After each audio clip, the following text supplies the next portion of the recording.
Tema número 1. Morena utilizó a las familias de Ayotzinapa y luego los votaron. Tema número 2. Regresa el terror a Monterrey. Tema número 3. Decálogo de comportamiento ciudadano en elecciones. Estos son los 3 temas que vamos a ver el día de hoy en esta mitad de semana. Semana convulsa, semana compleja, como todas las que al parecer van a seguir en las siguientes semanas y meses en este país que está en medio de una batalla electoral muy compleja, pero también en medio de otros problemas muy graves como la violencia y la inseguridad. Más nos vale que estemos pendientes de todo y que aprendamos a conectar los diferentes temas para saber cómo influyen directamente en nuestras vidas. De eso se trata Factor Kaiser. Se trata de entender la realidad y saber cómo impacta en ti, cómo impacta en tu familia, cómo impacta en tu realidad. Ayúdame a compartir esto por todos lados para que más personas como tú puedan entender lo que está sucediendo y tengan la capacidad de generar su propio criterio. Acompáñame a ver las 3 de hoy. Tema número 1. Morena utilizó a las familias de Ayotzinapa y luego los votaron. Tanto miembros del gobierno de Peña como sus críticos apuntan al 26 de septiembre del 2014 como el punto de inflexión de ese sexenio. Hasta ese día, el gobierno de Peña parecía imparable. Reformas históricas, un gabinete cohesionado y eficaz, proyectos de infraestructura de muy alto nivel despegando, reconocimiento internacional y una oposición sentada en la mesa generando acuerdos legislativos y presupuestales históricos. La noche del 26 de septiembre del 2014 de ese sexenio entraría una espiral descendiente que nunca paró hasta entregar a Morena la presidencia. Nunca un caso criminal había sido tan impactante para los mexicanos como la desaparición de 43 estudiantes de Iguala Guerrero, porque todo apuntaba a que el Estado mexicano, a través de distintas instancias, había sido cómplice del crimen organizado para privarlos de la libertad y seguramente de la vida.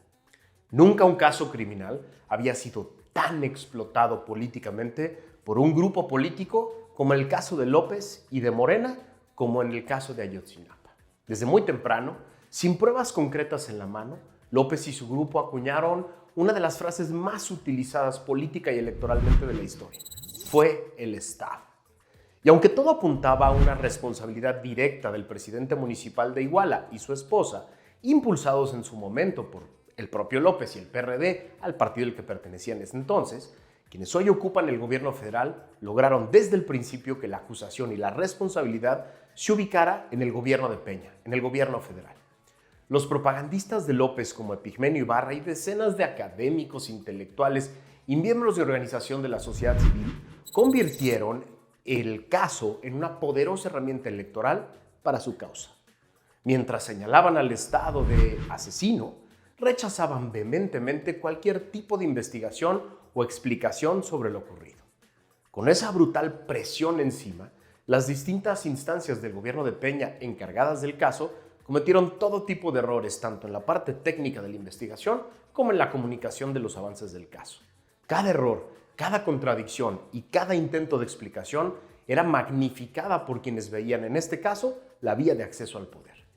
El gobierno de Peña nunca se pudo sacudir el estigma de este caso. Ya en campaña, López le prometió a los familiares que encontraría a sus hijos y que haría justicia, caiga quien caiga, dijo. Por ejemplo, el 25 de mayo del 2018, en plena campaña, en Iguala Guerrero, López dijo, cito, vamos a que se conozca todo. No quiero ni deseo ni conviene que cuando se hace referencia a Iguala se esté pensando en los desaparecidos, en el horror. Nada de sospecha, justicia. Iguala va a ser el ejemplo de cómo se hace justicia en un gobierno democrático. Sigo la cita. Para cuidar a los jóvenes tenemos que encontrarlos. Esos 43 jóvenes que no hemos podido encontrar, no hemos tenido justicia, no hemos tenido derecho a la verdad. Son familias que no han tenido justicia en este país. Un gobierno mentiroso. Según el reporte del Financiero del evento, esto lo dijo entre lágrimas. Ayer, los familiares marcharon junto con miles de personas y al llegar al Zócalo se toparon con un palacio lleno de cercas de vallas metálicas. El gobierno de López hizo oficial la aceptación de la verdad histórica, concepto tristemente acuñado por el entonces Procurador General Murillo Karam, que hoy, por cierto, está sometido a un proceso penal por el caso Ayotzinapa.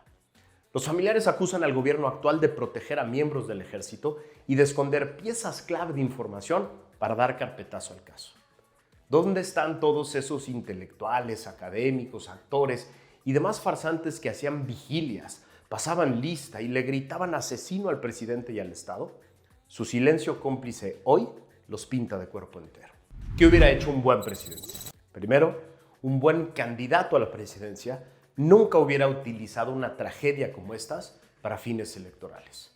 Un buen candidato a la presidencia nunca hubiera prometido encontrar a los 43 solo para hacer campaña. Pero segundo, un buen presidente promovería y apoyaría que los órganos de justicia actuaran de manera autónoma e independiente para que se deslindara una a una las distintas responsabilidades del caso, para poder conocer la verdad y hacer justicia verdadera, justicia institucional. Tema número 2.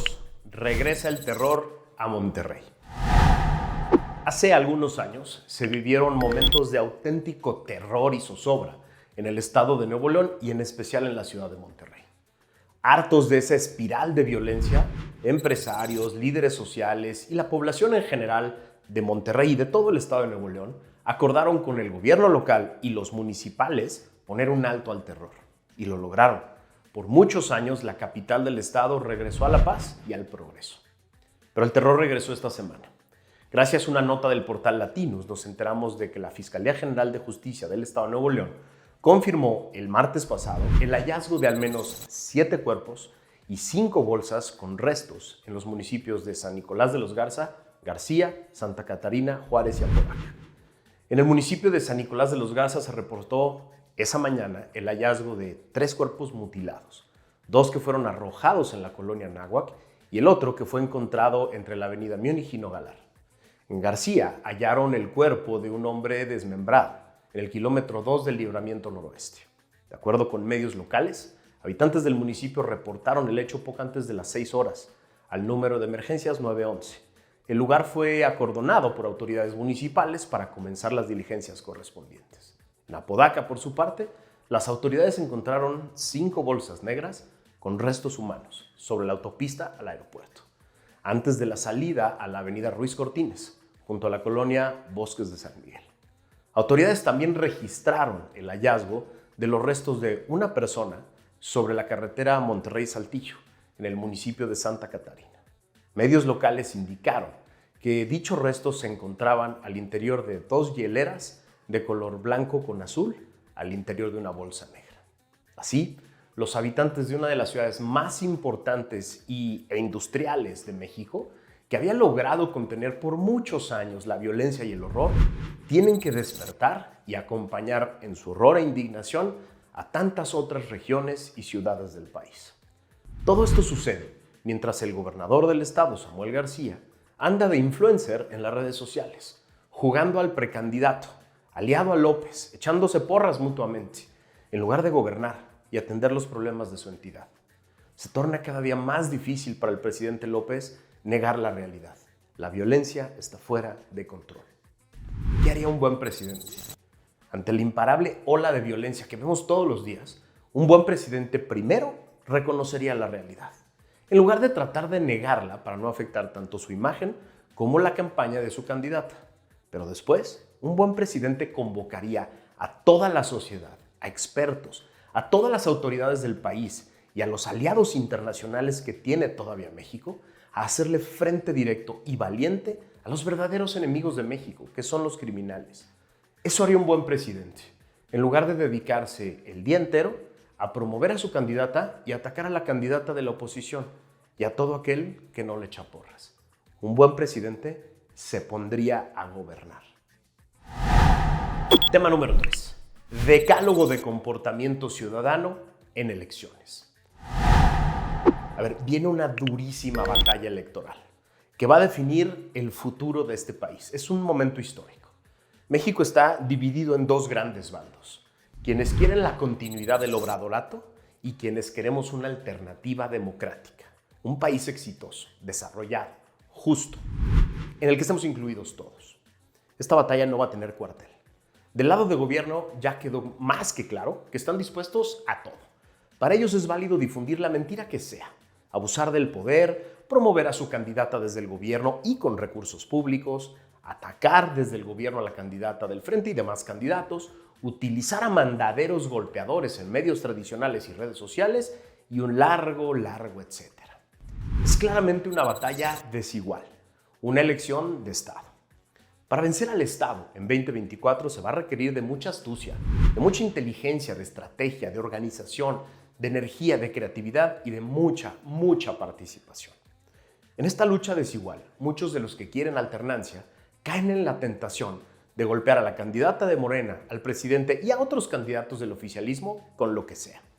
Creo que es un buen momento para diferenciarnos del presidente, de Morena, de sus aliados y de sus porristas, y no hacer lo mismo que ellos están dispuestos a hacer. Por eso les quiero proponer un decálogo de comportamiento ciudadano para estas elecciones. 1. No hablar de la religión o de las creencias de las y los candidatos. 2. No hablar de las características físicas de las y los candidatos. 3. No utilizar su origen familiar como tema de crítica o de ataque. 4. No involucrar a sus hijos o parejas en la contienda. 5. No referirse a sus preferencias personales ni a su vida privada. 6. No utilizar ni difundir mentiras probadas. 7. No utilizar ni difundir mensajes de odio en contra de personas ni de candidatos. 8. No divulgar datos personales que los pongan en peligro o pongan en riesgo a sus familias. 9.